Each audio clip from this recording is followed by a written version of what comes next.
ప్రభు అయిన యేసుక్రీస్తు నామములో మీకు సమాధానం కలుగునుగాక. షలోమ్. ఈ ఉదయకాల సమయం కొరకు 2వ సమూయేలు గ్రంథము 22వ అధ్యాయము 3వ వచనము. ఆయనే నాకు రక్షకుడు. దేవుని నామానికి స్తోత్రం కలుగునుగాక. దావీదు సౌలు చేత తరమబడి ప్రాణభయంతో అరణ్యములో ఉన్నప్పుడు దేవుడు కృప చూపించి దావీదునికి దేవుడు సహాయం చేసి దేవుడు దావీదును రక్షించిన తరువాత దావీదు రచించినటువంటి అద్భుతమైనటువంటి కీర్తన. దావీదు దేవుని గురించి చాలా శ్రేష్టమైన మాటలు ఇక్కడ తెలియజేసినట్లుగా మనం చూస్తున్నామండి. ఒక్కో మాటగా నేను చదవడానికి ప్రయత్నం చేస్తాను, దయచేసి ఆలకించవలసిందిగా మనవి చేస్తున్నాను. యెహోవా నా శైలము, నా కోట, నా రక్షకుడు, నా దుర్గము, నేను ఆయనను ఆశ్రయించెదను. నా కేడము, నా రక్షణ శృంగము, నా ఉన్నత దుర్గము, నా ఆశ్రయ స్థానము, ఆయనే నా రక్షకుడు. దేవుని నామానికి స్తోత్రం కలుగునుగాక. ఆయనే నా కోట, ఆయనే నా కొండ, ఆయనే నా బలము, ఆయనే నా సర్వస్వము. ఇవన్నీ దావీదు చెప్పడానికి గల కారణం ఏంటి అంటే, దావీదు అనుకున్నాడో ఇక నా జీవితము, నా ప్రాణము ఇక భూమి మీద ఉండదేమో అనుకున్నాడు. గమనించండి ప్రియులారా, దావీదుని ఎవరు ధరుముతున్నారు అంటే పిల్లనిచ్చినటువంటి మామగారు ధరుముతున్నారు. అల్లుడిని ఎవరు చంపాలనుకుంటున్నారు? మామగారు చంపాలనుకుంటున్నారు. కారణం ఏంటి అంటే పదవీ కాంక్ష అన్నమాట. ఆ పదవిలో నేను ఉండాలి, నేను కంటిన్యూ అవ్వాలి, నాకన్నా ఒకవేళ దావీదు రాజు అయిపోతాడేమనే భయం. కనుకనే సొంత అల్లుడిని చంపాలని ప్రయత్నం చేశాడు. ప్రాణ భయంతో అరణ్యంలోనికి వెళ్ళిపోయాడు. దావీదుకి బలం లేదు, బలగం లేదు. జాగ్రత్తగా నన్ను గమనించండి.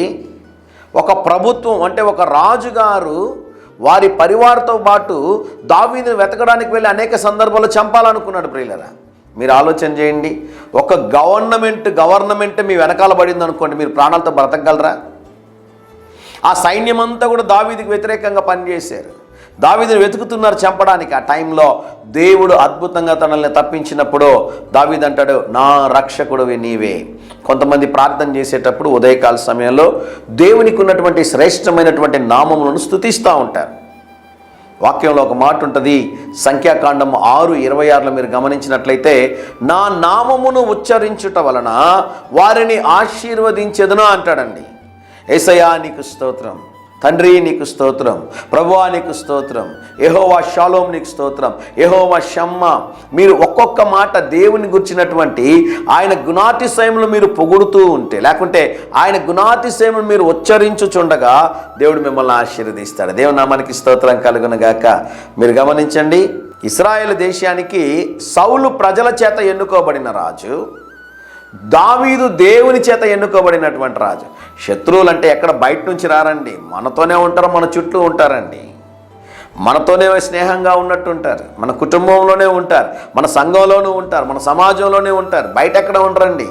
సొంత మామగారు చంపాలనుకున్నారో అయితే కాపాడాలని నిశ్చయించుకున్న దేవుడు ఆయుష్ని, ఆరోగ్యాన్ని దేవుడు దయచేసి ఇజ్రాయేల్ దేశానికి దేవుడు గొప్ప రాజుగా దావీదుని నియమించాడు. ఈ ఉదయకాల సమయంలో పోరాటంలో మీరుంటే ఒక్క మాట గుర్తుపెట్టుకోండి, ప్రభు మీకు తోడై ఉన్నాడు, భయపడొద్దండి.